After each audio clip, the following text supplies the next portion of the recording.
Hey guys, tonight we're stepping into a job that no one dreams of having, but someone always has to do.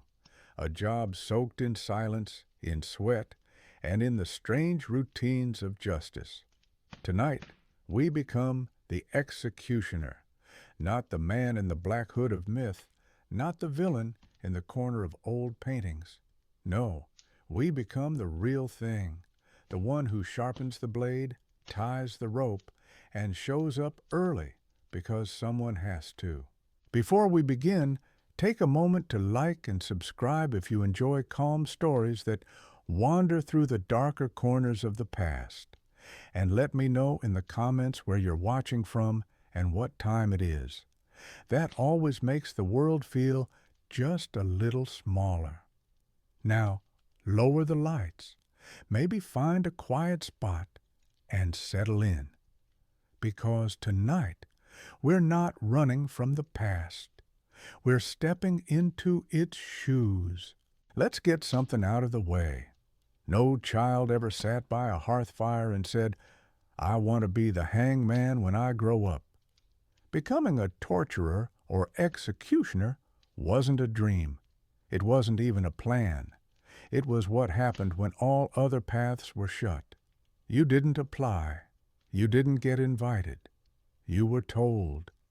Sometimes because your father was one. Sometimes because you had strong arms and weak connections. Sometimes because no one else in town wanted to carry that weight. They didn't pick you because you were cruel. They picked you because you could do it without flinching. That was the main qualification. You didn't cry when someone screamed. You didn't drop the axe when it got sticky. You showed up, kept your mouth shut, and did the work no one else wanted to speak about. It wasn't glory. It was necessity. Towns needed bakers, blacksmiths, and butchers, and once in a while they needed someone who could break a man without breaking the law. Now, don't imagine a big black hood and a scary voice. That's theater. That's how people explain away fear. In truth, most torturers looked like anyone else, wore the same rough tunic, walked the same muddy streets. You didn't stand out. You couldn't afford to. If people noticed you too much, they remembered your face. And if they remembered your face, they remembered what you did. And no one wanted to invite that man to supper. I got the job because I had hands that didn't shake. That's what they told me. It wasn't a compliment, it was a sentence. One day, I was a guard who kept order in the market. The next, I was handed a set of iron tools and told I'd be needed in the lower room. No instructions, no ceremony, just a nod from the sheriff, and a door that closed behind me louder than it should have. The room smelled like old metal and wet stone. There was a table, a drain, and a bucket. That was it. Nothing clever, no secret mechanisms, just gravity, pressure, and pain. Someone had scratched names into the wood. I didn't recognize them. I didn't ask. The man tied to the chair that first day didn't scream. He just shook, mouth open, eyes already gone somewhere else. That's when I learned something important. Torture isn't about pain. It's about time. You don't start by breaking bones. You start by watching, waiting, letting the fear settle in like mold. Some people confessed before the first touch, some after hours, some never. But the fear, the silence between each word, that did more damage than any blade. We didn't call it torture. We called it questioning. That made it easier to sleep at night. He's being questioned. She's being held. That way, you could walk out of the chamber and tell yourself you were just following the law, not enjoying it, not inventing it, just applying it, like a coat of lime on a corpse before burial. And the law, well, it was flexible. A merchant accused of theft might be spared if he had friends. A beggar accused of blasphemy, no such luck. I kept a list in my head of the ones I couldn't forget. A boy who stole a loaf of bread and died with his hands crushed. A woman who screamed one name over and over, not because it meant anything, but because she thought saying something, anything, might make the pain stop. There were no witnesses in the room, just me, the prisoner, and the sound of rope tightening around wrists. That was the soundtrack of my early years. Rope creaking, breath catching, and sometimes silence. The kind that crawled under your skin and stayed there. At night I didn't drink much. I couldn't afford to. Sleep came slow, and when it came, it brought faces. Not angry ones, just tired, worn, hollow. They didn't curse me. They just stared, like they wanted me to remember. And I did. Every time. The townsfolk knew, of course, even if they pretended they didn't. They avoided my eyes in the square. They left my bread a little further down the table. Children were told not to speak to me. Wives crossed themselves when I passed. No one said anything directly, but I heard the whispers. That's him. Don't look. He does the work. And yes, I did, because someone had to, because in a world that believed in order, in confession, in punishment, someone had to hold the key. Someone had to make sure the king's justice had teeth. And if it was me, well, then it was me, because the morning still came. The rope still needed tying, and the list, it kept growing. The chamber where I worked wasn't marked. There was no sign above the arch, no guards posted beside the door, no scent of incense like near the chapel or sound of hammers like in the smithy. Just a low entrance, half buried into the foundation stones of the eastern courtyard, behind the old stable that no one used anymore, and beside a wall where even the ivy refused to grow. To reach it, I passed through a crooked gate and stepped down 6 uneven stairs, each one worn smoother than the last, until I reached a door that groaned when it opened, but never stuck. The lock was simple, a wooden bolt, because those who entered didn't need to be kept out, and those who waited inside weren't meant to leave. The first thing you noticed wasn't the cold. That came later. What you noticed first was the silence. It wasn't the peaceful kind you get in the forest or in a church. It was the kind that pressed inward. A heavy, unnatural silence, like the stones themselves had learned to hold their breath. There were no windows. One torch bracket on the wall, usually lit when I arrived, and a single hole in the ceiling for smoke to drift out if the wind was kind.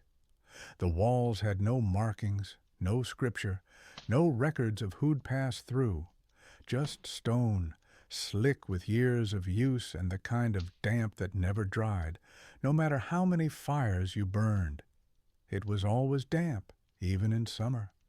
The air sat heavy on the chest and made you speak slower, softer, if you spoke at all. There were tools, yes, though they were rarely the kind people imagine. No racks with blades gleaming in the dark, no cruel devices with spiked gears and blood grooves. Most of it was simpler. Wood, iron, rope, levers, a shallow basin, a few leather straps, a seat built too low to stand from once you were tied to it. There were pulleys in the ceiling and weights stored in a crate near the corner. A box with metal implements lined in faded cloth. None of it looked frightening. Not until you picked it up and realized how well it fit the hand, how much thought had gone into its balance, how easily it could be cleaned. I didn't invent these things. I inherited them, along with the room, the bench, and the bucket. My predecessor, whoever he was, left no instructions. Just a list of names and a ledger with lines too neat to have been written by a man who rushed. The ink was dry, the corners curled, but the handwriting had precision. You could see the discipline in it, the care. I didn't ask where he went. No one told me. One day I was a watchman with sore feet and a half-mended boot. The next, I was standing in the chamber, holding a pair of tongs that had once held something other than iron. They didn't train me. You don't get trained for this. You get told. That man there won't talk. Make him. That woman swears by saints and silence. Loosen her tongue. You learn the rest as you go. You learn how long someone can be left in the dark before they beg for light.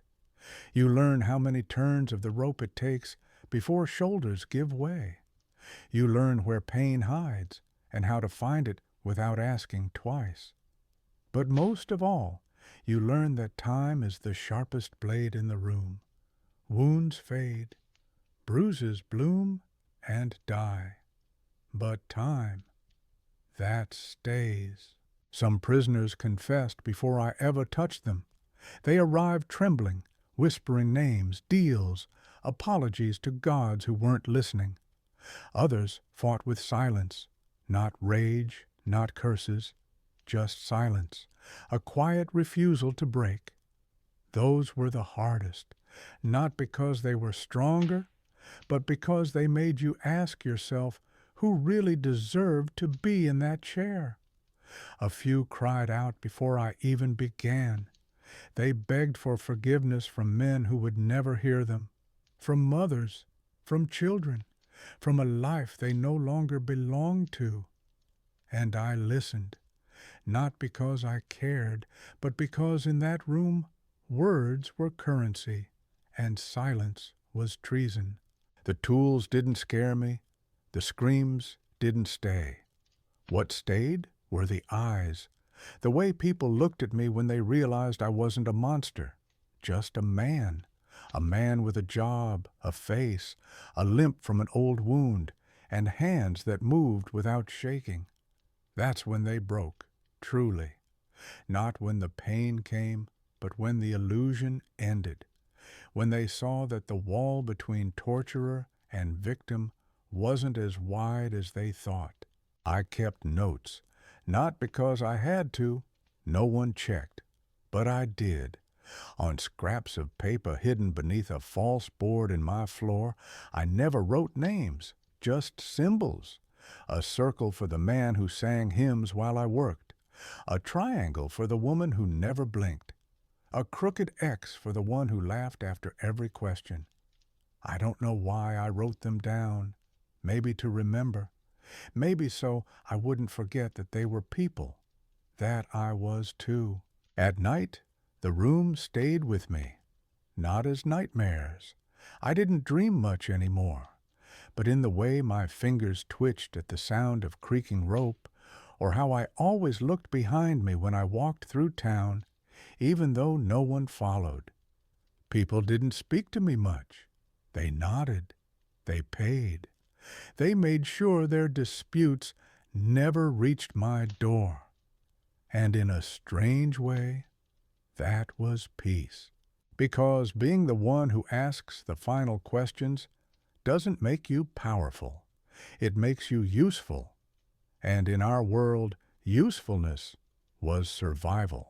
There comes a day in every torturer's path when the work no longer stays hidden beneath stone and shadow, when the chamber is left behind and the sky becomes witness, and you step into the square not as a man with a name, but as a function, a role, a grim necessity wrapped in cloth too dark for the hour.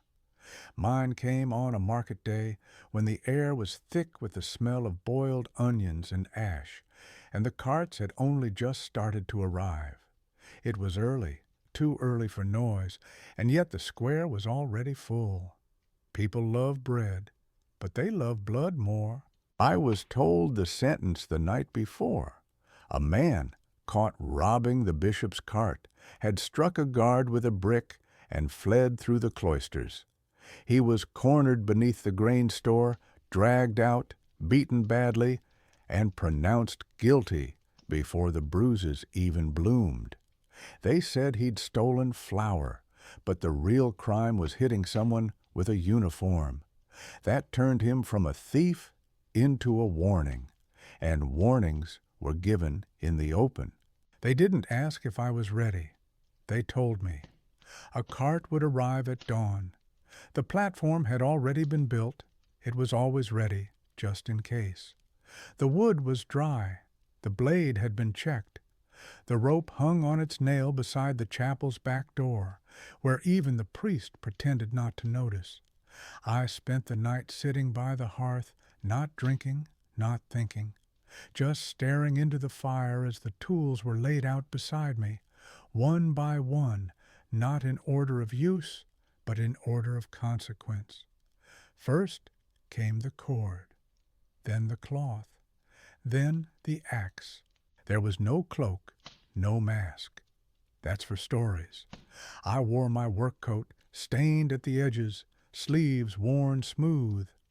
I was given gloves once, but they made the grip worse, so I left them behind. My hands were enough. When the bell rang and the crowd gathered, I didn't walk fast. There's a kind of rhythm to this work. Too quick, and you seem nervous. Too slow, and they think you enjoy it. There's a pace to the walk, heavy, steady, measured like a prayer, and I walked with it. The platform was square, 4 steps high, built from pine and patched oak, hammered together by men who never asked why. It creaked when I stepped on it, not from age, but from anticipation. There was a table with the instruments, a bucket of water, and a cloth already folded, as if someone believed cleanliness still had a place here. The prisoner was brought out moments later. He was young. That was the first thing I noticed. Not a man in his 60s with crimes behind him like dust, but a boy, maybe 20. His face was swollen, his nose crooked, his hands tied with a rope that cut too deep into his skin. They asked if he had last words. He said nothing, not out of defiance, just nothing left to say. I watched his eyes, not for hatred, not for peace, just distance. The kind of distance that meant he had already left the world a little. That part of him had already gone somewhere quiet, somewhere without steps or crowds or bells.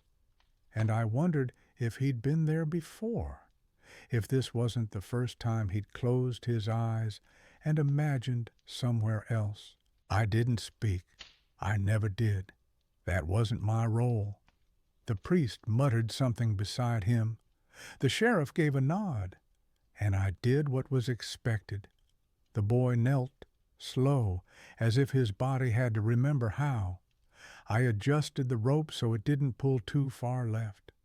That matters more than you'd think. A crooked drop means noise, mess, mistakes. You want silence, finality, something that ends clean, not with panic. But this wasn't a hanging. This was the axe. And axes are not kind. I placed his head where it needed to be, not forcefully, just firmly. There's a pressure you learn, enough to guide, not enough to bruise. The cloth was damp, which helped. You don't want blood to spray too far. The bucket was near my feet. The blade rested on the wooden beam, angled just so.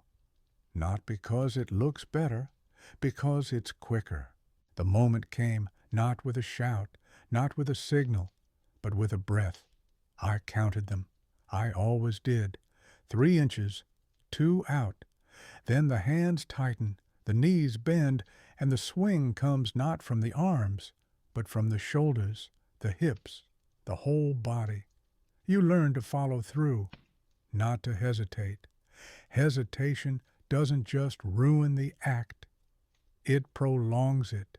The sound is what stays, not the crowd, not the cry, though there wasn't one that day, but the sound of blade on flesh, on bone, on wood. It's not sharp, it's not crisp like in stories. It's a dull, heavy noise, like meat hitting stone, and it echoes, not loudly, but deeply. You hear it in your teeth. The head rolled once, just once. The cloth caught most of it. The crowd gasped. Some stepped back. Others leaned forward. A few cheered. They always do. Someone always does. It's not about justice. It's about seeing something final, something absolute. And I gave them that. Clean, quick, final. I lifted the blade again, not to strike, but to clean. You must always clean. Blood rusts faster than rain. The axe was wiped, the cloth rinsed, the platform left with nothing but footprints. The boy was taken away, not buried, not honored, just gone. And I walked home as I always did, slow, measured, alone. There's a moment that comes after every execution, after the platform is cleared and the crowd dissolves into murmurs, after the guards finish their duties and the last nail of the coffin is driven into cheap wood by hands that do not ask for names, a moment when I find myself standing in the center of the empty square long after the sun has shifted, and I stare down at my own shadow, stretched across the boards where a life just ended, and I ask myself if I still feel anything at all. And most days I don't.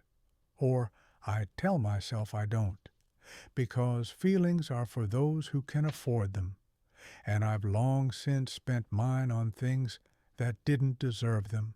The axe I carry is not ornamental. It was forged for work, not ceremony. The edge is not silvered, not decorated, not blessed. It is steel and weight, and a handle polished smooth by years of calloused palms. I've used the same one since my third execution. The first two were done with another man's blade, borrowed, heavy in the wrong way, as if it belonged to someone who still lingered in the handle, whispering through the grip. But this one fits. Balanced just enough to let the shoulder lead, heavy enough that the neck doesn't resist. You learn its rhythm, you learn its hunger, because make no mistake, the axe remembers.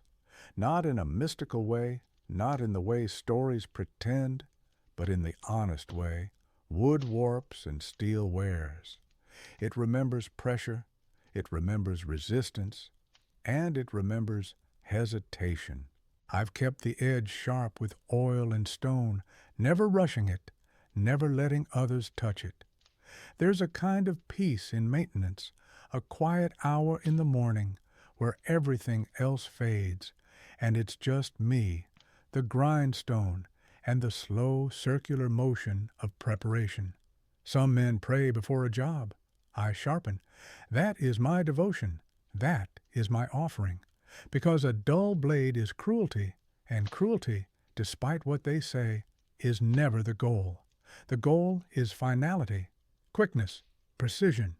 You do not punish with pain. You punish with certainty. I remember the first time the blade didn't go through.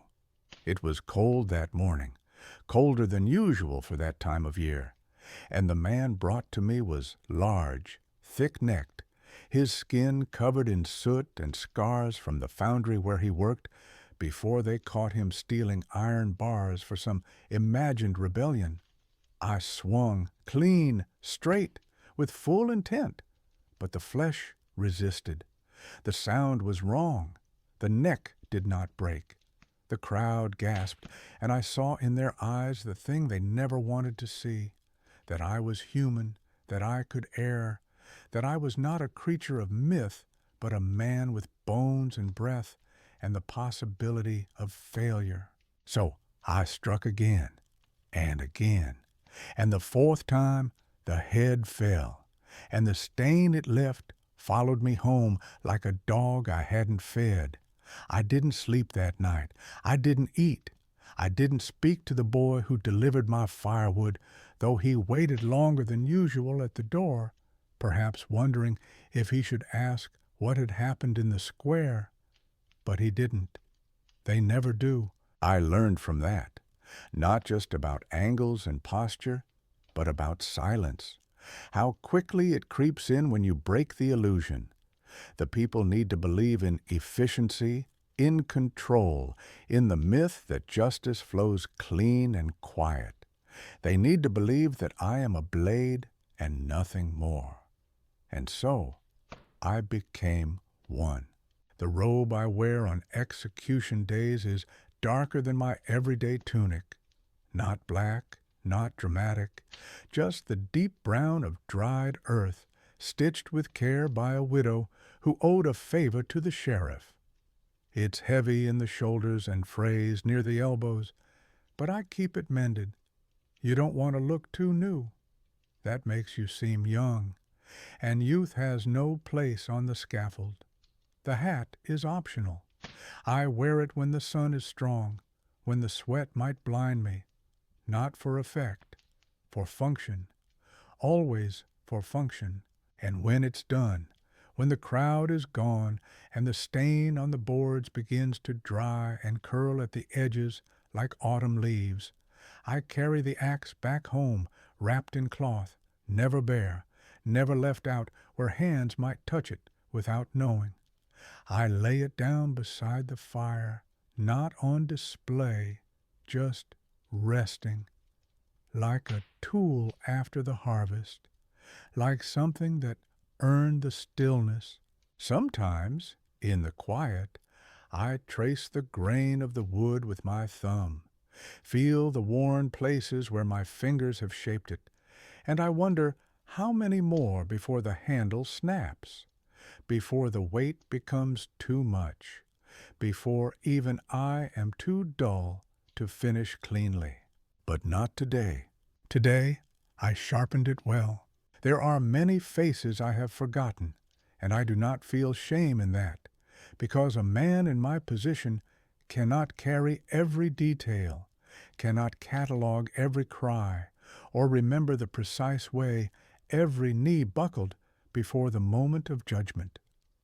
The mind builds walls where it must, and I have let it, brick by quiet brick, until the chambers of memory grew narrow and selective, allowing in only those that refuse to be locked away. And yet, there are faces that persist, not because they were noble or wicked or strange, but because something in them lingered, something unspoken that passed between us in the instant before I raised my hand to do what I was paid to do. One such face belonged to a merchant, well-dressed, silver-haired, eyes that once knew profit and disappointment in equal measure. He was caught skimming weight from the grain barrels bound for the church, replacing good harvest with stones wrapped in linen, and claiming poor yield from the eastern fields. He wasn't the first to cheat, and he wouldn't have been punished so harshly had he not denied the charges so loudly, so repeatedly, even as evidence mounted like dust on the magistrate's desk. It was the audacity they could not abide, the public refusal to bow. So they made a display of him, and I was the means. When they brought him to the square, he did not curse, he did not weep. He smiled, not kindly, not mockingly, just smiled the way men do when they know that words have failed and silence is the only armor left.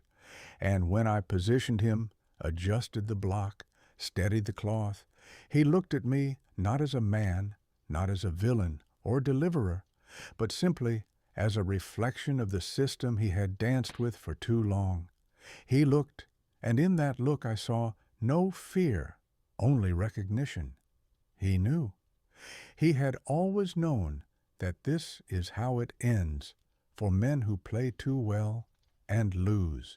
After the stroke, I found myself pausing a beat longer than usual, not from doubt, but from an odd sort of grief, not for him, but for the illusion that men like him are immune, that wealth protects, that cleverness buys eternity. The crowd dispersed more quietly that day. Perhaps they saw it too. Perhaps the weight of his name on their tongues made them think of their own accounts, their own small deceptions. Or perhaps I imagined all of it. That happened sometimes. Another face, harder to explain, belonged to a woman from the outer village, small in stature, pale as parchment, brought in for reasons that were never fully explained to me. The writ said heresy, but the clerk who delivered her looked uncertain, and the priest who followed stayed silent throughout. She spoke no words, gave no struggle, merely folded her hands as though preparing for prayer, and looked at the ceiling with eyes that never once met mine. It was not contempt. It was something colder, detachment, as if she had never lived among us, as if the world we moved in was something she had already let go of. The moment the axe fell, I felt a weight in my chest that did not pass with the cleaning of the blade or the folding of the cloth. It followed me home. It stayed through supper. It lingered near the door while I tried to read. And when I finally slept, it came into my dreams, not with blood, not with screams, but with silence so complete it rang louder than anything I had heard in the chamber below the square. In the morning I found myself walking to the chapel, not to pray, but to sit, to wait, to listen. And though the priest said nothing, though no voice came from the altar, I felt the weight shift, just enough to breathe again. Faces like these do not fade. They shape the work. They remind you that the line between the guilty and the condemned is sometimes drawn in ink too light to read. They teach you caution, not in hand, but in heart. And so I began writing in a second ledger, one no one knew about, hidden beneath the floorboards, beside the older one I had long filled with symbols and impressions. In this new book I wrote longer entries, observations, emotions I could not speak aloud, not confessions. I am not a confessor, but records. Witness accounts, perhaps, not of their guilt, but of their humanity. It became a ritual. After every execution, after every questioning that ended with too much silence, I would return to my room, light the same stub of candle, open the worn cover, and write. A page, sometimes two, never names, but always truths, small ones. The way the wind shifted just before a scream, the way a mother looked at me when I walked past her door, the way the city grew quiet when it rained the morning after a hanging.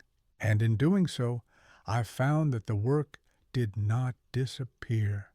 It settled, not as guilt, but as weight evenly distributed, like a pack one carries when there is no destination, only motion, always motion. They once asked me if I would take on an apprentice, a boy from the southern district, son of a weaver who died of frostbite the previous winter, clever with tools and quiet in nature, a rare combination in a city where most youths ran too fast and shouted their futures into alleys that offered nothing in return. The sheriff thought I might teach him.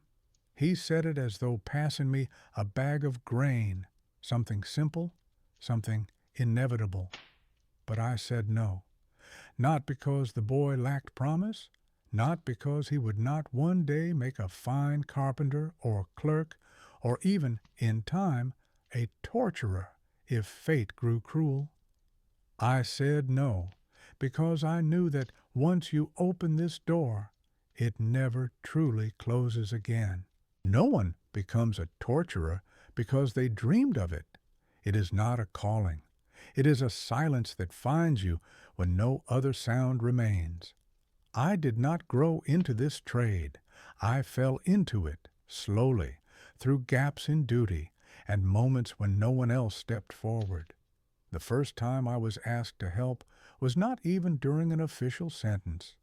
It was an interrogation gone poorly, where the city guard had left a man too long without food and too short on air, and they needed someone who could revive him just enough to ask again. They needed hands that didn't tremble. Mine didn't. Not that day. I had only meant to assist, to hold the basin, to pour the water, to clean the floor. But when the overseer stepped out and didn't return, and the man on the bench groaned something that might have been a confession or might have been a prayer, I stayed. I pressed the cloth again, I waited, I listened, and when the man finally spoke clearly, when the truth came out, not clean, but real, they looked at me as if I had conjured it from the walls themselves. And from that moment, I was no longer just a guard. I had become the tool that delivered results. No one celebrates when you find your purpose in pain. There is no feast, no gift, no golden seal from the magistrate's hand. Just more tasks, more names, more doors opening into darker rooms. I received no training. I watched. I waited. I asked nothing. And slowly I understood. That pain is not always about the flesh. That pressure comes in many forms. That silence, when prolonged, is its own kind of blade. So when they offered me the boy, I saw not a student, but a mirror, a reflection of myself before the work had carved away the softness, before the chamber had taught me how to read the shift of a shoulder, the twitch of a jaw, the breath caught just before the scream. I saw him bending metal into shapes, twisting thread through canvas, making something with his hands instead of unmaking someone with them. And I thought, why trade that for this? The sheriff didn't argue. He shrugged, said it was my choice. But I saw the relief in his eyes. He hadn't wanted to send the boy. He just hadn't known what else to do with someone that quiet. Silence unnerves people when it comes from the young. They expect noise, defiance, laughter, foolishness, not calm, not stillness. And so they try to push them into corners where silence is needed. But not all silence is the same. Mine was shaped by necessity. His was shaped by gentleness. That evening I left the chamber door unlocked, just for a moment, just long enough to stand in the threshold and look inward. The room was as it always was, still, damp, waiting, and I imagined what it might have looked like to the boy. A stone box, tools on a wall, shadows too deep for comfort, a bench that no longer smelled of wood. And I knew with absolute certainty that had I entered this place as a child, had someone placed my hand upon a handle and told me to listen for pain, I might have broken. We all arrive at our destinies eventually, but some doors, if kept closed just long enough, will be forgotten, not erased, just unfound. I never saw the boy again. Perhaps he learned a trade. Perhaps he left the city.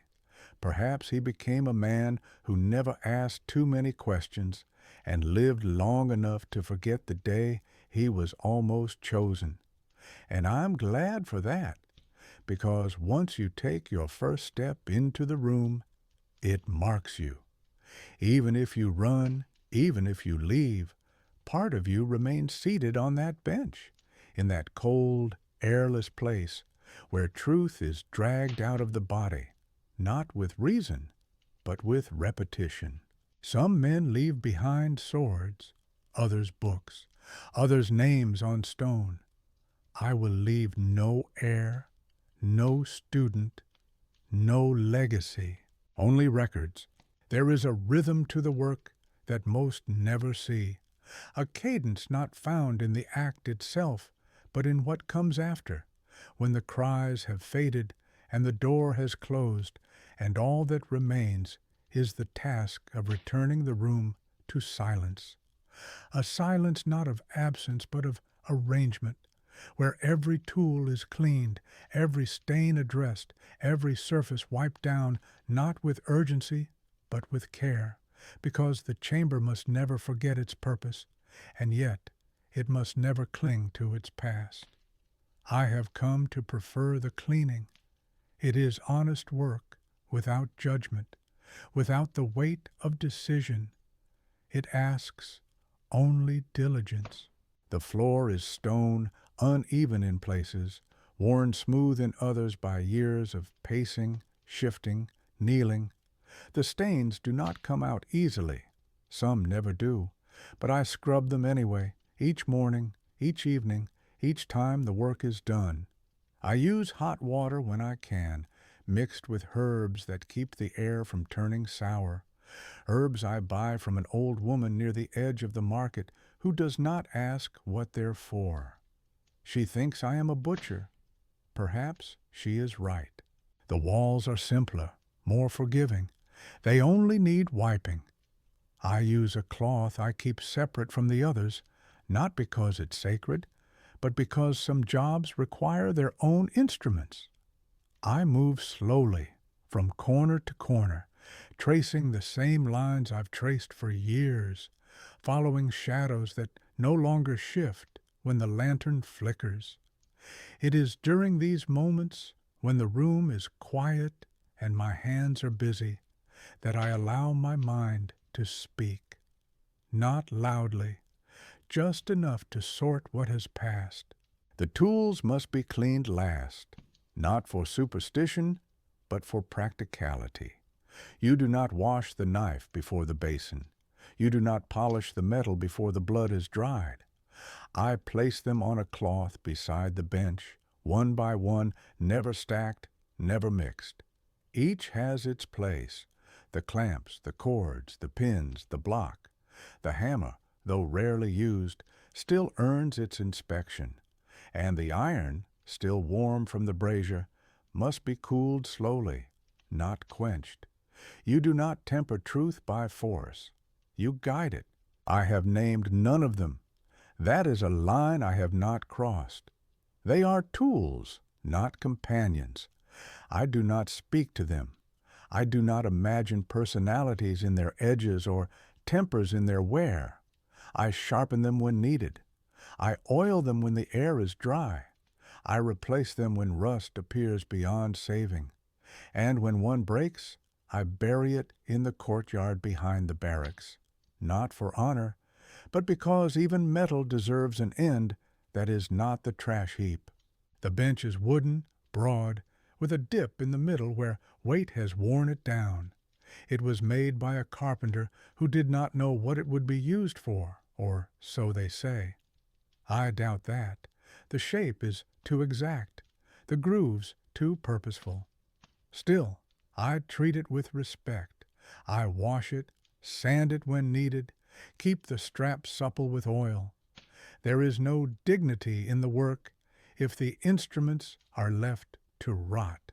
Once a month, I replace the straw beneath the floorboards. It absorbs what cloth does not. It keeps the smell from rising. I burn the old straw outside the city, in a pit dug long ago by those who knew they'd need it. No one asks why I pass through the gate with sacks. They assume, as people do, and I let them. The lanterns are trimmed at dusk, each wick cut to the same length, each glass polished until the light no longer flickers across the chains above. Light matters. Too much, and you see what you shouldn't. Too little, and you imagine what's not there. I've found a balance. 3 lanterns, one near the door, one near the bench, one above the wall rack. It creates an even glow, soft enough not to blind, strong enough to reveal. Sometimes, late at night, I return to the chamber not to work, but to sit. I bring no tools, no tasks, just myself and the silence. I light the middle lantern, leave the others dark, and sit on the edge of the bench, hands folded, eyes closed. I do not meditate. I do not dream. I listen, not to voices or echoes, but to the memory of movement. The room remembers posture. The floor remembers weight. And in that stillness, I remember who I am beneath the work. Not a monster, not a hero, not a priest of pain, just a man who cleans. There is a pattern to the way people plead, a structure I've come to recognize over the years, not because I sought it out, but because repetition leaves nothing hidden for long. And when one hears the same tones, the same syllables, the same desperate stringing together of names and phrases and bargains, the ear learns to anticipate the curve of the voice before it arrives. Most begin with denial, even when the truth is a ghost already seated beside them, even when the ropes tighten and the silence of the room makes every breath feel like an admission. They say, "I didn't do it." They say, "You've got the wrong man." They look to the corners of the room as though a rescuer might emerge, as though some forgotten official might barge in with a scroll and a gasp and call it all off. But that never happens. Not here. Then comes the offering: gold, land, services, names. They promise anything. They speak of cousins in distant towns, of deeds that can be rewritten, of cellars that hide things no one has seen. They lower their voices, lean forward if the chains allow, and speak as if we are partners in some bargain, as if I might be convinced to turn the key and forget the purpose of the room. They do not understand. I do not seek advantage. I do not make deals. I am not the hand of mercy or the gate of opportunity. I am the blade of certainty, and once the wheel turns, it does not spin back. And then they cry, some loudly, some quietly, some sob as though mourning their own lives while still living them. Others weep like children, soft and confused. The crying changes things. It slows the process, not because it works, but because it reminds me that this is not a story. This is not a page to be turned. This is a person with breath and memory, collapsing beneath the weight of consequences they never truly believed would arrive. But what comes after the crying? That is where the truth lives. When the sobs fade and the body sags and the voice grows raw and brittle, when there are no more promises to give and no one left to beg to, that is when they speak clearly. Sometimes it is a confession. Sometimes it is a question. Sometimes it is silence, more honest than any word. I do not rush them. I wait. I let the room hold them. And in that stillness, they reveal what matters. There was a man once, older than most, who passed through the chamber, eyes clouded with age, back hunched from years in the mines. He had stolen. That was not disputed. He admitted it before I asked. But they wanted more. They wanted names, roots, the whole web, and so they sent him to me. He did not plead. He did not deny. He looked at me and said, "Ask what you need." And I did, slowly, carefully, and he answered, not with bravado, not with resistance, but with precision, like a man laying bricks he knew would outlive him. When it was done, I asked him why he spoke so plainly. He said, "Because it's easier than the screaming." And then he smiled, not out of joy, but out of fatigue, as if he had already done all his crying in other years, in other rooms, far from here.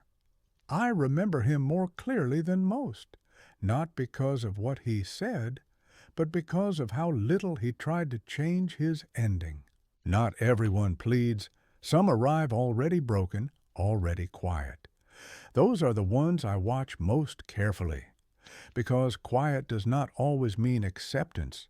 Sometimes it means waiting for a mistake, for a slip, for a chance. And if you're not vigilant, the silence will trick you. But I have learned, I do not speak unless spoken to. I do not ask questions beyond what is written. I follow the ledger. I keep the rhythm. Because the chamber is not a place for improvisation. It is a ritual. It is structure. And within that structure, there is no room for pity. I do not hate them for begging. I do not despise them for the words they hurl, for the bargains they attempt, for the lies they throw like dust in the hope it might blind me. They are doing what they must.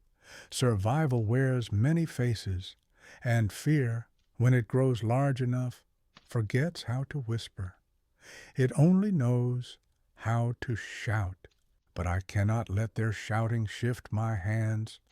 I cannot let their tears dull the edge. If I do, the work becomes something else. It becomes cruelty, and cruelty is not the goal, only completion. Most look away. It is not shame, it is instinct. The eyes search for escape even when the body cannot follow. They turn toward the floor, the wall, the ceiling, anywhere but the face that stands between them and the moment they've spent days pretending would never come. Some keep their heads down the entire time, as though the stone beneath their feet might open and swallow them, as though if they just do not look up, none of it will become real. But there are a few who meet your gaze, and those are the ones that stay with you. Not because they are braver, not because they are innocent or guilty in a way more profound than the rest. They stay with you because the human face, when stripped of pretense, becomes something closer to a mirror than a mask. It reflects things you do not wish to see: doubt, weariness, memory. In those eyes you sometimes see yourself, not as you are, not in form, but in emotion, in the flicker of confusion and the faint tremble of recognition. It is in those moments that the chamber feels most alive. There was a girl once, hardly past childhood, taken for reasons I never understood fully. The writ said treason, but the town knew better.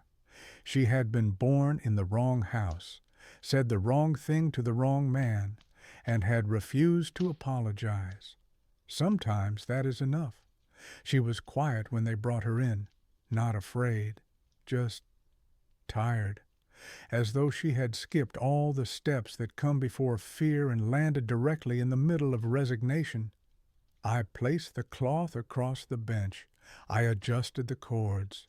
She watched me without blinking. When I turned, she said one word: "Why?" I did not answer. I never do. But the way she said it, it wasn't accusation. It wasn't even curiosity. It was observation, as though she already knew there was no answer and yet needed to speak the word aloud anyway, to hang it in the air between us like an old coat left on a nail. She did not scream. She did not bargain. She sat. She endured. And when it was over, they took her away, and I stood in the doorway for longer than usual, listening to the echo of her breath still clinging to the stones. I have been looked at with hatred. That does not move me. Hatred is predictable. It speaks in the same tones, uses the same words. I have been looked at with pity too, and that is worse, because pity assumes you have fallen, that you were once somewhere higher, somewhere purer, and have since been dragged into something beneath your worth. But I was not dragged. I walked, slowly, repeatedly, and every step I took into this work was a step I did not undo. So pity does not wound me. It only misjudges me. But it is the calm eyes, the ones that do not hate, do not pity, do not fear, that make the work heavier, because in them there is a kind of knowing, a recognition that goes beyond circumstance. I saw such eyes in a scholar once, thin and pale, mouth always on the edge of laughter, though he never laughed. He was brought in for blasphemy, though I doubt he believed in anything at all. He looked at me as though he had read about me in a book long before he met me, as though I were part of some system he had always known would catch him. He asked if I wanted to know his theory on the soul. I said nothing. He told it to me anyway, between pauses in the work. He said he believed the soul is like wax, and that every moment of pain pressed a seal into it, leaving marks no fire could melt. I remember his voice more than his face, calm, flat, almost kind. He thanked me at the end, not sarcastically, genuinely. And I think, in that moment, he believed we had shared something meaningful. But I do not fool myself with the idea of connection. This is not confession. This is not therapy. This is not healing. It is a function, a system, a chain of steps that lead from accusation to conclusion.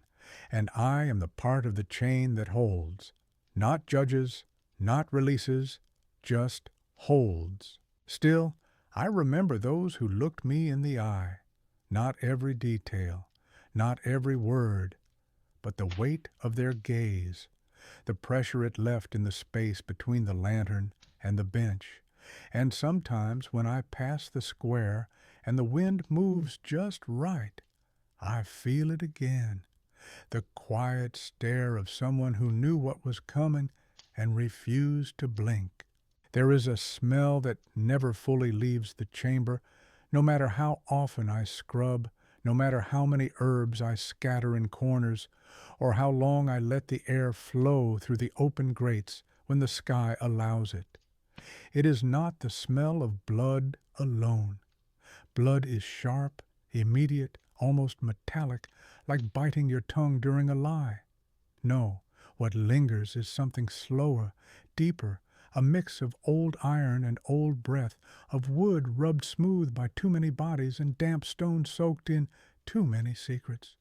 It is a smell that lives in my clothes, in the fibers of my sleeves, in the seams of my boots, and though others may not notice it, I do, always. Sometimes when I walk through the market, I pass near a baker's stall and catch the scent of bread just as it leaves the oven, soft and warm, and so far removed from anything I know that it stings.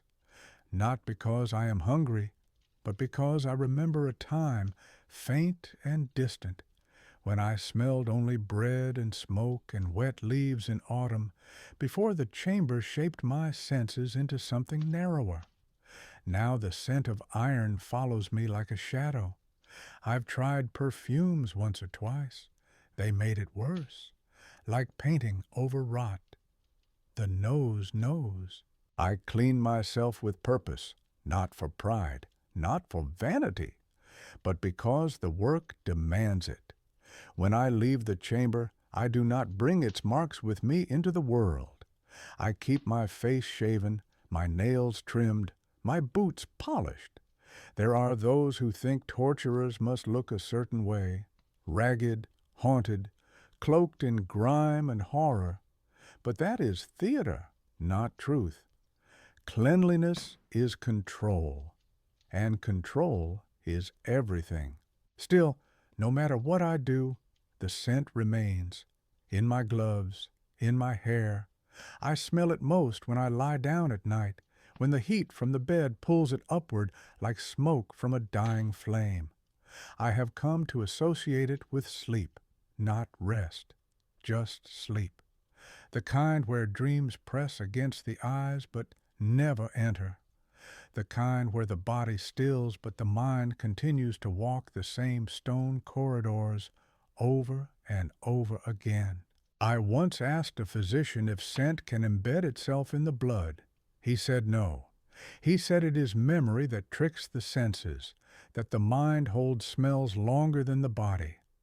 I nodded, but I did not believe him.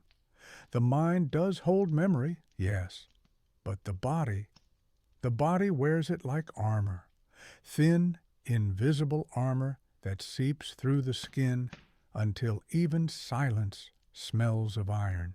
There are days I avoid speaking to others because I worry they will smell it too. Not the scent itself, perhaps, but the presence of something not right. The same way animals tense before storms or children go quiet when grief enters a room. The work does not stay behind the chamber door. It follows, not in the form of noise or stain, but as scent and posture and stillness. And people notice, even if they do not say so. Once, a child approached me in the square. He held a toy carved from wood, roughly shaped like a soldier. He asked if I was the man who makes people tell the truth. His mother pulled him away quickly, whispered something I could not hear. But the boy looked back at me and sniffed the air. He wrinkled his nose, not in disgust, but in confusion. And in that small gesture I saw understanding begin, a seed planted, not of fear, but of awareness. He did not cry. He did not run. He simply looked. It is the same look I have seen in dogs that pass me in the alleys. They do not bark. They do not approach. They tilt their heads and sniff, then move on, as if deciding I am neither danger nor safety, just a scent too dense to name. I sometimes wonder if I stopped the work, if I sealed the chamber forever and burned every tool and buried the keys deep enough, whether the smell would fade, whether, with time, the air around me would clear, and I could once again walk through a field or lean into the wind without carrying the taste of rust on my tongue. But I suspect not. Some things, once absorbed, do not release. They stay in the fibers, in the flesh, in the breath you do not notice until it is all that remains. There is a book I keep, though no one ever asked me to. It is not the official register. That lies with the court, bound in thick hide and chained to the magistrate's office, guarded like a holy relic, inked by clerks who have never seen the inside of the chamber. My book is smaller, quieter, tucked beneath a loose board near the hearth in my quarters. The cover is worn, the pages rough at the edges, smudged in places from damp fingertips and candle wax. I do not write names. I do not write dates. I write moments. It began as a way to remember, not what happened, but how it felt. The weight of a voice, the shape of a sentence spoken too slowly, the sound of rope tightening just before it settles into stillness. I thought, perhaps, that if I wrote it down, it would leave me, but it did not. It only multiplied, like shadows in a room with too many lanterns. Still, I write. Each entry is brief, a few lines, sometimes a word. Eyes like broken glass. Asked about the rain. Did not blink when I reached for the cloth. These are not confessions. These are not verdicts.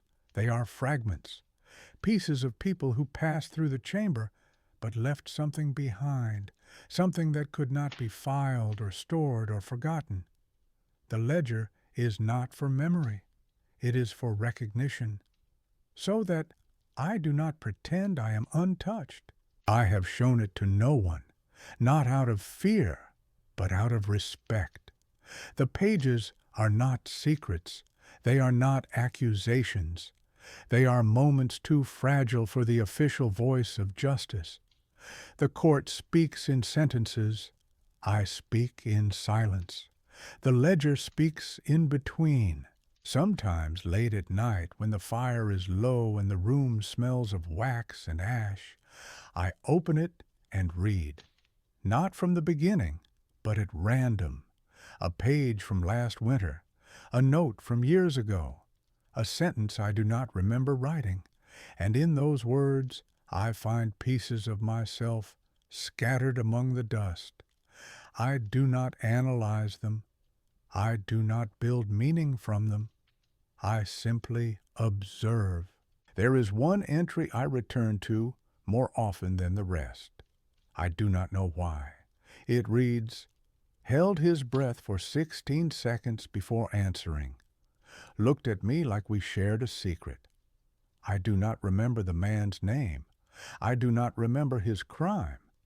But I remember that pause, that shared stillness, as if for a brief moment he and I existed in the same shape, two halves of a locked door. The court would not understand the ledger. They would ask why I wrote these things, what purpose they serve, what legal value they hold. They would call it indulgence, sentiment, weakness. But the ledger is not for them. It is not for anyone. It is the space between the tools and the sentence, the part of the work that no one sees, the breath taken just before the cloth is lifted. If the day ever comes when I cannot write in it, when the words stop forming or the lines grow empty, I will know it is time to stop.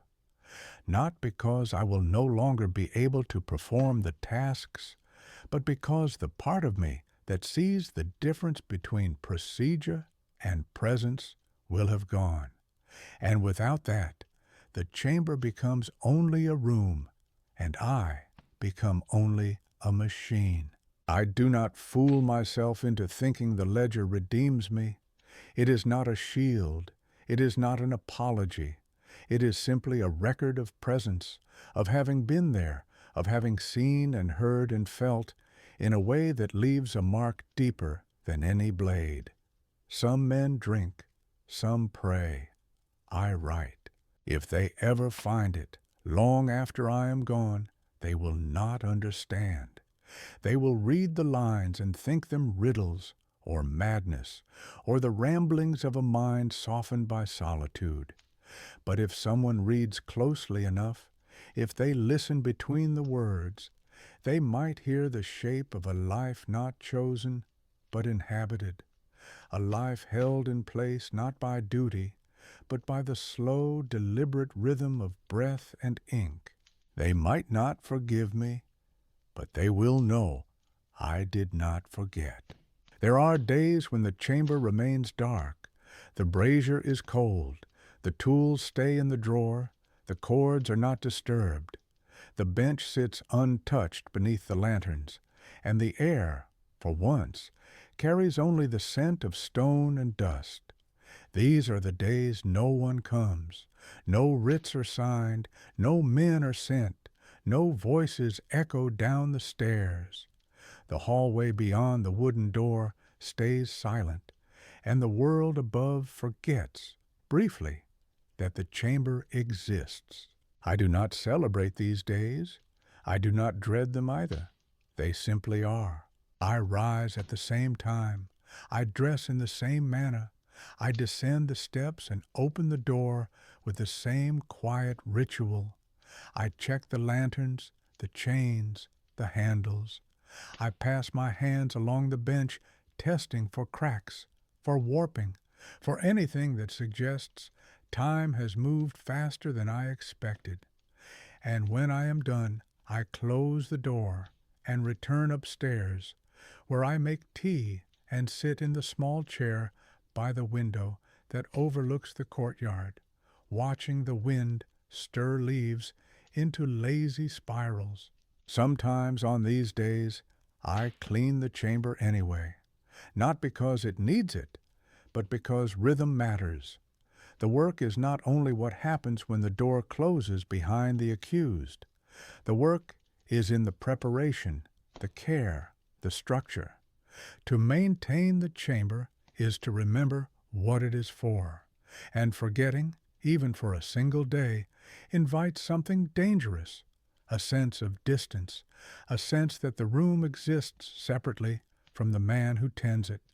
But that is not true. I am part of it, and it is part of me. I write more on the quiet days. The ledger sees longer entries, fuller thoughts, stray memories that surface in the stillness and demand to be recorded. I do not reflect. I do not analyze. I observe how the light falls differently across the stone, how the silence holds a kind of weight when it is not broken by voices or footsteps, how the mind drifts toward other rooms, other cities, other lifetimes that might have been. I do not chase these thoughts. I let them arrive and leave as they please. There is a strange peace in the absence of orders, not relief, not freedom, just the hush of paused machinery. The wheels still exist, the gears still turn, but slower, softer, as if the system takes a breath of its own before exhaling back into duty. I have never asked what causes these breaks, whether justice sleeps or guilt delays or power shifts in ways I am not meant to see. It does not matter. The door remains, and as long as it stands, the silence will never be permanent. I once went 3 days without a summons. It was winter. The streets were iced. The couriers could not ride. The courts were closed. And for those days, the city moved without judgment. I walked along the edge of the river. I watched frost gather on railings and listened to the creak of branches snapping under snow. I bought a loaf of bread from a woman who did not know my name and sat beneath the awning of a closed smithy, eating it slowly as the sky turned from gray to black. I remember the way the cold bit through my gloves. I remember the silence of footsteps that did not belong to anyone but me. But even then, the chamber was with me, in the shape of my hands, in the way I scanned each alley, in the posture of my shoulders as I passed others in the fog. I do not remove the work. I wear it, not as pride, not as shame, but as skin. There are those who believe silence heals, that a day without noise, a day without struggle, allows the mind to soften, to stretch, to breathe. I do not know if that is true. For me, silence does not erase. It reveals. It clears the surface so that what lies beneath rises, and often what rises is not peace, but memory. And memory, unlike orders, does not obey the court.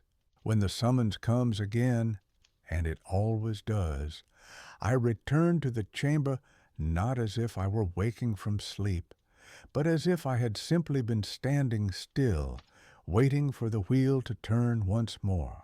The tools do not move on their own, and yet there are days when I enter the chamber and feel as though something has shifted in my absence. The ropes lie coiled, as they always do. The clamps are stacked, oiled and ready, the hooks hung with care.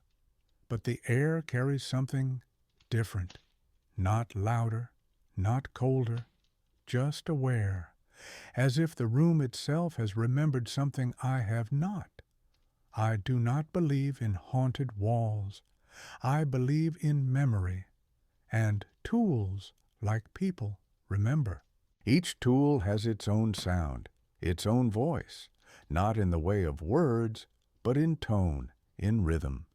The way the chain clicks when lifted, the soft groan of a wheel turning under strain, the brief sharp note of metal brushing wood. I know them all. I do not need to look to know which one has shifted on the bench. The sounds guide my hands more than sight. In darkness, I would still know what to reach for, not because I was trained that way, but because repetition teaches what memory forgets. There is a misconception among those who speak of my craft in whispers and half-truths, that the tools are cruel, that their purpose is to cause suffering. But tools do not have intent, only hands do. A blade is not evil, a rope does not hate. Even the wheel, wide and splintered and forever stained, is nothing more than wood shaped to function. It does not rejoice. It does not regret. It simply responds to pressure. Like all things, I clean them each night, whether used or not. I polish the metal, check the joints, unwind and rewind the cords, not to make them beautiful. They are not meant to be beautiful, but to keep them from rust. Decay invites hesitation, and hesitation invites failure. A tool must be ready always, and readiness is not found in strength alone. It is found in care, in presence, in touch. There is one blade I favor more than the rest. It is not larger, not sharper, but it is balanced. The handle fits my palm as if carved from memory. It is the blade I reach for when the questioning grows long, when the voice across from me starts to blur into the stones, when the silence grows too thick to hold with words alone. I have replaced its edge many times, but the grip remains the same, worn smooth by use, stained dark by years. I do not name it, I am not foolish, but I know its weight better than I know my own breath. Some tools are no longer used. Methods fall out of favor. The court grows more delicate, more cautious. They speak of rights, of restraint, of appearances. And so certain things are retired, placed in drawers and left untouched. But I do not discard them. I keep them clean, wrapped, remembered, not out of nostalgia, but because everything that was once needed may be needed again. Time does not move in straight lines. It circles. I once had an assistant, years ago. He was young, eager, too loud. He asked questions, too many. He wanted to understand how each tool worked, not just mechanically, but emotionally. He spoke of purpose, of philosophy, of justice. I let him stay until he stopped asking, not because he understood, but because he realized there were no answers that would make the work easier to hold. He left one morning without a word. I never saw him again, but he left his gloves behind, folded neatly beside the wheel. I keep them still. They remind me that not all who enter are meant to remain. The chamber is not a museum, but it is not a slaughterhouse either. It is a place of process, of questions and pressure, and the tools, simple as they are, carry that weight with me. I do not speak to them. I do not give them character. But when I lift one from the drawer and feel its balance settle into my wrist, I know the work has begun again. And when I return it, cleaned and quiet, I place it with care, because the silence that follows a session is just as important as the noise that preceded it. Everyone remembers their first time, not just the act, but the space around it, the scent of the room, the shape of the light, the way your own hands look when placed against something that will not move unless you move it. My first time was not dramatic. There were no cries for mercy, no shouting from the corridor, no last-minute stays. It was a quiet afternoon. The rain had made the streets soft and the lanterns dull. The chamber felt smaller than usual. I remember thinking how little sound there was. The man had stolen something. Bread, I think, or a coin pouch. It was not the crime that brought him to me, but the fact that he refused to speak about it. He would not say where it went, who helped him, what he planned. Silence, to some, is more dangerous than action, and so he was brought below, placed on the bench, wrists bound, eyes wide but dry. I stood over him for a long time before moving, not because I was unsure, because I knew there would never be another first. I had practiced, of course, on straw, on cloth, on carved shapes of wood, meant to mimic joints and flesh. But no amount of practice changes the moment when a voice breaks for the first time, when the sound of breath changes into something else entirely. I did not flinch. I did not rush. I followed the steps I had memorized. Cloth, knot, question, wait, repeat. There was a rhythm to it even then, and he broke, not in words, but in posture. His spine curled inward, his gaze lowered. His fingers, bound though they were, twitched like birds caught in nets. He spoke. He gave names. I wrote them down in a hand steadier than I expected. I undid the cords. I offered water. He drank. Then he looked at me and said, "Thank you." I still do not know why. Gratitude, relief, or something else. The court processed him the next morning. I never saw him again. I returned to the chamber that evening and stood by the bench. The tools had been cleaned. The lantern dimmed. The air was still thick with the scent of breath and fear. I closed my eyes and listened. I thought I might feel guilt or triumph. I felt neither. I felt something quieter, a kind of confirmation, as though something in me had been waiting for that exact moment to become solid. That night I dreamed of staircases, endless steps turning back on themselves, the same lamp swinging overhead, the same silence pressing in. I woke before reaching the top. I have never reached the top in any of the dreams, always climbing, always turning, but never arriving. People often ask, though rarely aloud, how one becomes a torturer, as if there is a school, a guild, a summons that arrives in the dead of night. But it is not like that. It begins small, an assistant to a scribe, a helper in a court, someone who stays late and listens, someone who learns how to look without speaking. And then one day, someone hands you a task no one else wants, a difficult question, a closed door, and you say yes, not out of cruelty, not out of ambition, but because saying yes is easier than wondering who will say it if you do not. I did not plan to become what I am. I followed the shape of each day until the days no longer had shape without the work.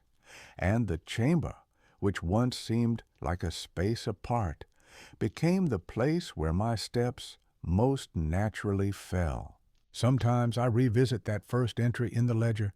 It is short, 6 words. Eyes still, voice cracked, he wept.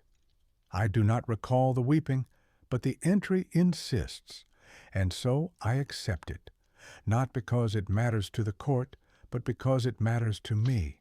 The first sound, the first pause, the first time the bench held more than wood. I never spoke of that day, not then, not now, except here, in silence, in ink. Above the chamber, the city pretends. It wears its mask well. The stones are warm in summer, the markets loud with color and noise. The bells of the chapel call out to prayers spoken more from habit than belief. Children run through alleys with sticks for swords. Women lean from windows to shout across courtyards, and bakers dust their aprons with the rhythm of hands that do not wonder what lies beneath the cobbles. The city lives loudly, blindly, beautifully, but it knows I exist.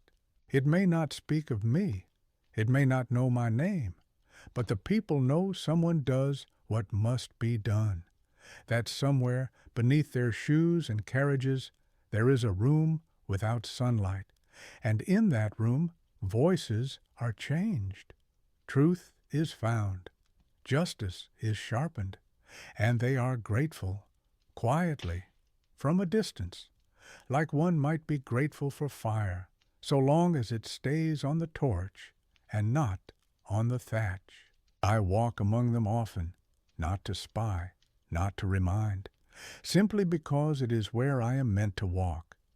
I buy my bread, I nod to the candlemaker, I feed a bird with the same crumbs each week near the fountain where the water no longer flows. They see me, they do not name me, but they know. Their eyes do not lie. There is a pause in the air when I pass, not of fear, but of recognition, as if the wind has shifted and something unseen has entered the room. I do not dress differently. I do not mark myself with sigils or color.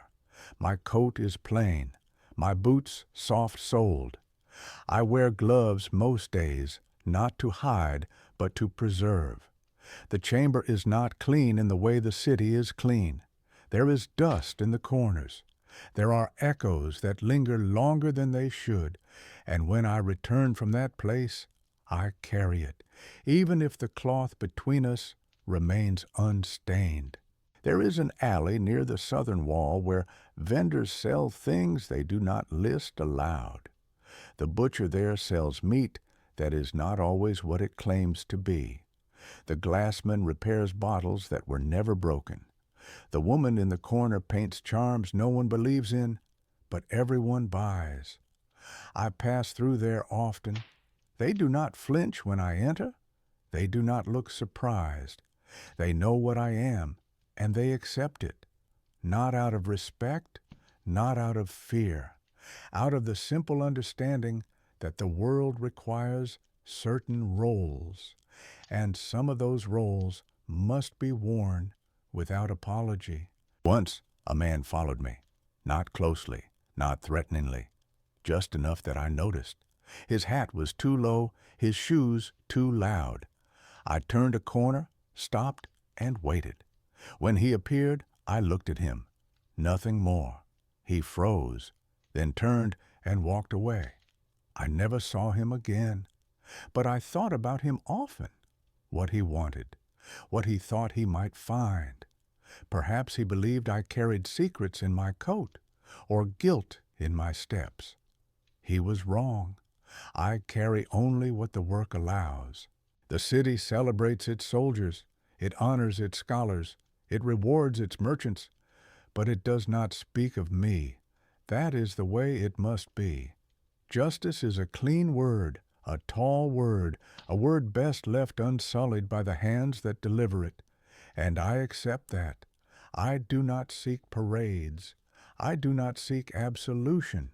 I seek only the quiet nod that passes between those who understand that safety has a cost, and someone must keep the ledger balanced. The city does not thank me, but it continues, and in that I find enough. The court issues its commands with the cold efficiency of ink and seal, names, times, instructions, all written in a hand too careful to reveal emotion. But there are always things they do not ask, things they do not write, questions left unspoken, though their presence hangs like dust in the corners of each summons. What do they feel, these men who do not return?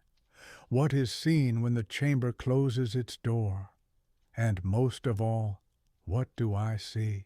I have never been asked how it feels to wait, to prepare the room before the voice arrives, to fold the cloth, not with aggression, but with attention, to tie knots that will be untied, not because they failed, but because they succeeded. Waiting is its own kind of silence. It is not empty. It is a silence filled with the weight of what has not yet happened. And in that weight, there is shape.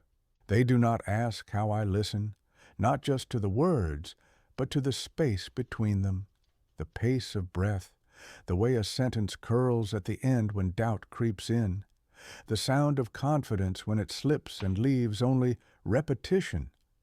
Truth is not a light that flicks on. It is smoke. You find it not by grabbing it, but by watching how it moves. I am not a judge. That is not my place. I am a listener, a reader of pressure, a translator of what the body says when the tongue falters. I do not decide who deserves to be here. I do not open the chamber for vengeance or pride. I open it because the wheel of process must turn, and I am one of its teeth. No one has ever asked if I sleep. I do, though not always easily. My dreams are not violent. They are not filled with screams or shadows. They are quiet, rooms without windows, staircases that never end, tables set for no one. It is not what I see that troubles me. It is what I do not see. I do not dream of the chamber, but I feel its presence in the stillness between moments, like a room waiting to be entered. They do not ask if I feel pity, as if pity were a poison, as if its presence would weaken the rope or dull the blade. But pity, when honest, is not weakness. It is recognition. I see their faces. I hear their words. I know that many of them are not monsters. They are frightened, angry, desperate. And still, I do what I must, because pity is not permission. It is awareness.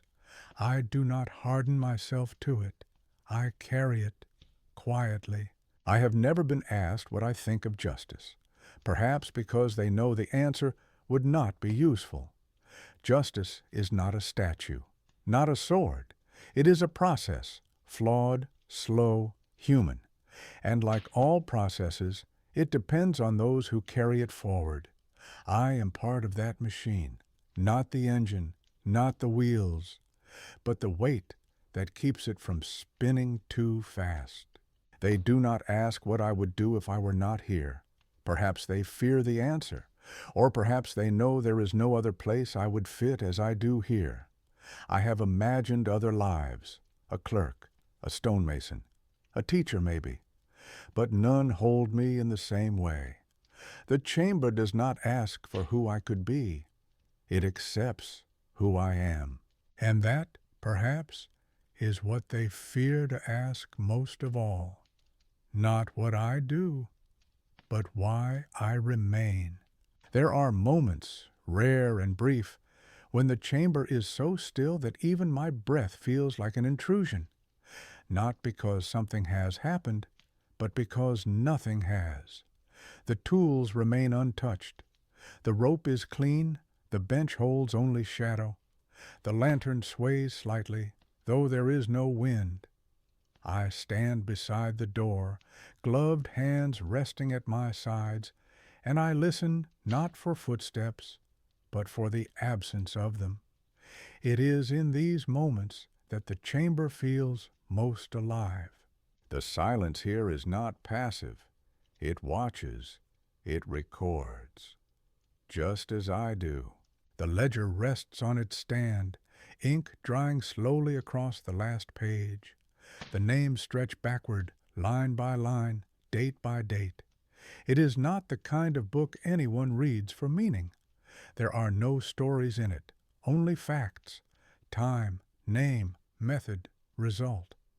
But I know the shape of every entry. I remember the hands that trembled, the eyes that held, the words that tried to lie, and those that did not. The ledger does not forget, and neither do I.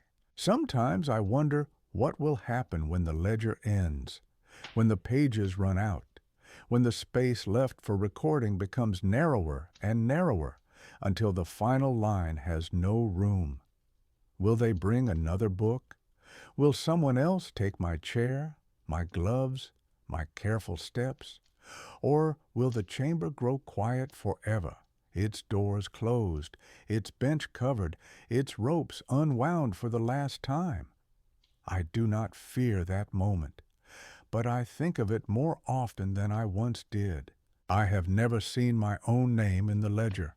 That is not how the book works. But I have imagined it, written there in the same steady hand. No title, no note, just a name, followed by silence. I would not mind. It would mean that the book remained honest until the end. The world above changes. I hear it in the distance. More trials without pain, more confessions without force. They say people speak more freely now. That pressure is not always needed. That truth can be asked for, not taken. I do not deny this, but truth, in my experience, has never been so polite. It resists, it hides, and when it must be drawn out, someone must be the hand that draws.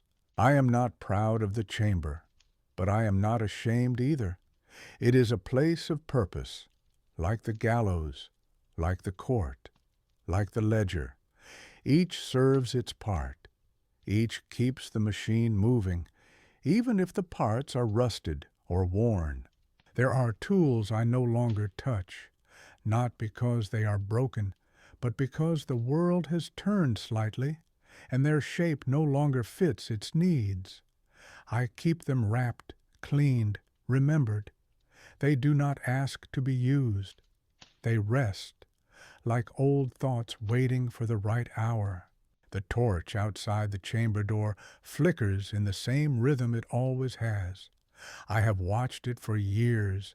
Its flame grows weak, then strong, then weak again. It is a cycle without reason, but with rhythm, like the work, like the voice that echoes in the stone just before it breaks. I do not count the names anymore. I do not weigh them.